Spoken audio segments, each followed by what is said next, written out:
미국 트럼프 대통령에 대한 탄핵 소추안이 다음 주 미 하원 본회의에 상정되게 되는데요. 하원에서 탄핵 소추안이 통과되면 상원의 탄핵 심판 절차로 넘어가게 됩니다. 그러나 전문가들은 상원은 공화당이 다수여서 부결될 가능성이 크다고 이야기하고 있습니다.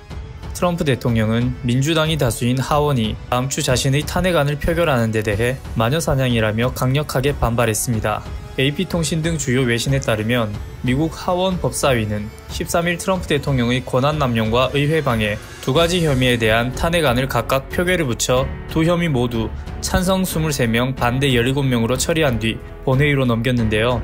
민주당 소속의 제리 네들러 하원 법사위원장은 표결 후 법사위가 미 역사상 세 번째로 대통령 탄핵을 공고하기 위해 투표했다며 오늘은 엄숙하고 슬픈 날이라고 이야기했습니다.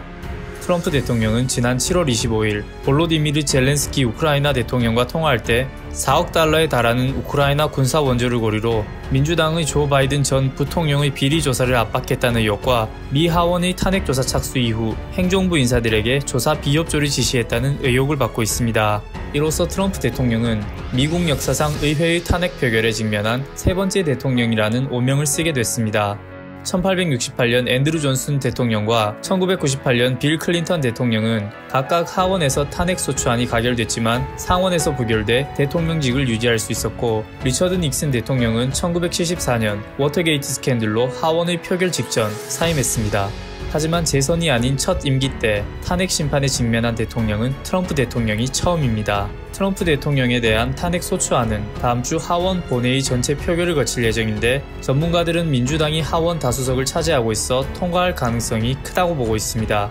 탄핵안이 하원을 통과하면 다음 달부터 상원의 탄핵 심판이 진행되며, 탄핵안이 의결되려면 3분의 2 이상의 찬성이 필요한데, 전문가들은 상원은 100석 중 공화당이 53석을 차지하고 있어 부결될 가능성을 높게 보고 있습니다.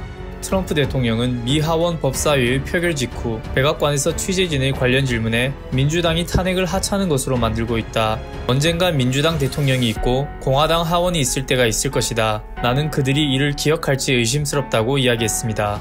또 트럼프 대통령은 이것은 마녀 사냥이자 가짜 속임수라며 아무것도 잘못한 게 없다고 강조했고, 이어 여론조사에서 지지율이 올라가고 있다며 탄핵이 정치적으로 좋다, 탄핵 절차가 짧든 길든 상관하지 않을 것이라고 밝혔습니다. 트럼프 대통령은 친정인 공화당이 상원 다수석이어서 상원 문턱을 넘기 어렵다는 점을 의식한 듯 탄핵 부결에 대한 자신감을 표출하고 있는데요. 미치 매코널 공화당 상원 원내대표가 전날 밤 폭스뉴스에 출연해 대통령이 직에서 쫓겨날 가능성은 0%다 라고 말한 만큼 특별한 일이 일어나지 않는 이상은 트럼프 대통령의 탄핵은 부결될 것으로 보이는 상황입니다. 이러한 상황에서 과연 민주당이 이에 대해 어떤 카드를 가지고 있을지 주목해봐야 할 것 같습니다. 이상 딜리버리였습니다. 감사합니다.